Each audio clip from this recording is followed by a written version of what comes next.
When you suggest to people that their money should be gold or silver coin, as it says in the Constitution, they sometimes stare at you with a blank expression or make the most extraordinary comments. Do you feel that our paper currency should still be backed by gold or silver? I think there should be a backing for currency. Otherwise, there's a temptation to run it out and make too much of it. I'm not really sure what you mean. Like change the color of our money or something, or? I buy silver. Gold. I don't know a lot about this subject, but I would say just because of counterfeit. I think it should, but unfortunately it isn't. Okay, why do you think it should? I don't think the current system is stable. These statements by everyday American citizens show how little people understand the intentions of the Founding Fathers. As the Constitution itself says, it is the supreme law of the land. And therefore the Constitution ranks ahead of any statutes of Congress, any statutes or constitutions, for that matter, of the states, and decisions of the courts. And any law or decision of the courts that is inconsistent with it is to that extent void. It's not a law at all. So, what's going on here? Why does the Constitution clearly state that our money shall be coin, yet we are using government-issued, supposedly official, paper dollar bills? And we can't even redeem these for silver any longer. And why does Thomas Jefferson, the very man who drafted the Declaration of Independence and co-authored the U.S. Constitution, warn us about banks and corporations? Something is off here. The Federal Reserve System, to most people, seems like it is an agency of the federal government. That's what I thought it was when I first started to research this topic. But it turns out that it's nothing of the kind. The Federal Reserve is a hybrid organization. It's a partnership between the federal government and the private banks. When you look at it deeper than that, its essence is neither as a government agency or a private company. In reality, it is a cartel. In other words, it's no different in essence than a banana cartel or a sugar cartel or an oil cartel. It's a grouping of the large private corporations in the field, banking, who have come together to create agreement between themselves to limit competition, to preserve their profits, and to make sure that no newcomers come in and take away their position. That's what cartels are always designed to do. And it's a shocking thing to realize that something as prestigious as the Federal Reserve System, at its core, is nothing more or less than a banking cartel with exactly those same objectives.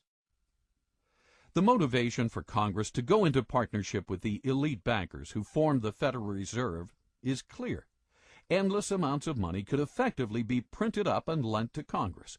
Thus, individual congressmen would no longer be forced to depend on raising taxes to generate additional revenue, an unpopular action that can cost them re-election. Ironically, if there were no Federal Reserve, there may have been no need for an income tax.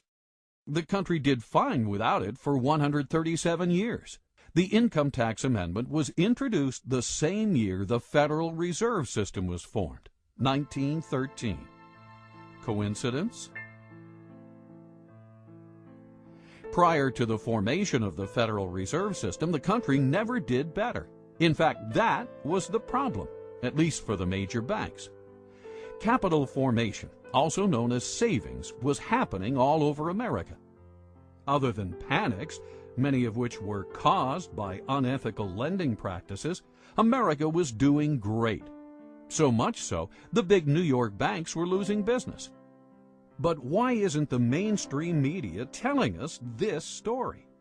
What would motivate them to refrain from a critical interpretation of banking history and the Federal Reserve System, especially today, when they broadcast critical, even intimate reports on every other aspect of life? I consider the Federal Reserve Act and the creation of the Federal Reserve as being unconstitutional. It gave the government then the power to create legal tender out of thin air, that is, to create paper money. And although they didn't do that overnight, between 1913 and 1971, that is exactly what happened.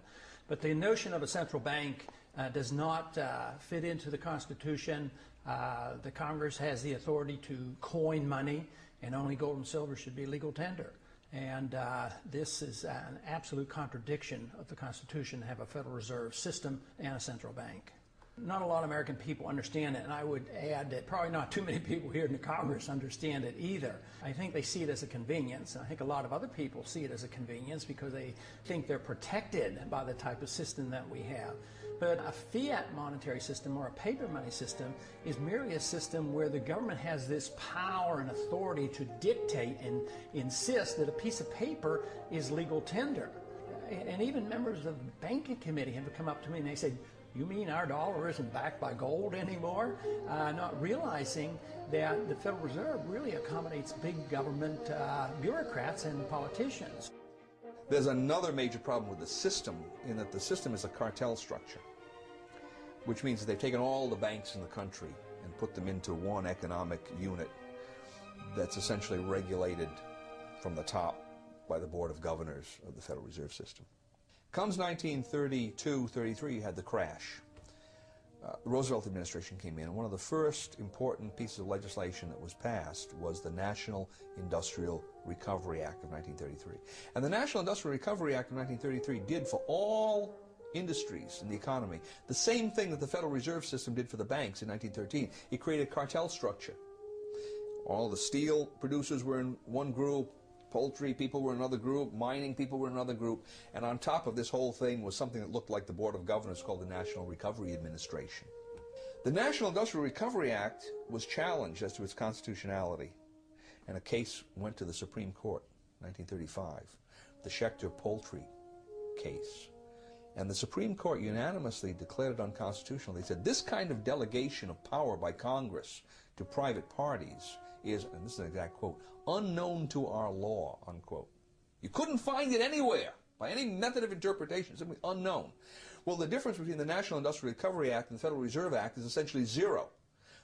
The peculiarity here is that the Federal Reserve Act has never gotten that question to the Supreme Court.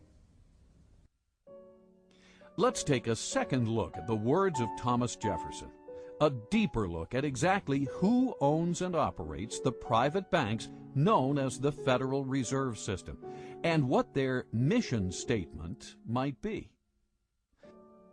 The banks and corporations that will grow up around them will deprive the people of all their prosperity. Interesting that Jefferson not only mentions the banks that will grow up, but the corporations as well. Bear in mind that each one of the Federal Reserve Banks is basically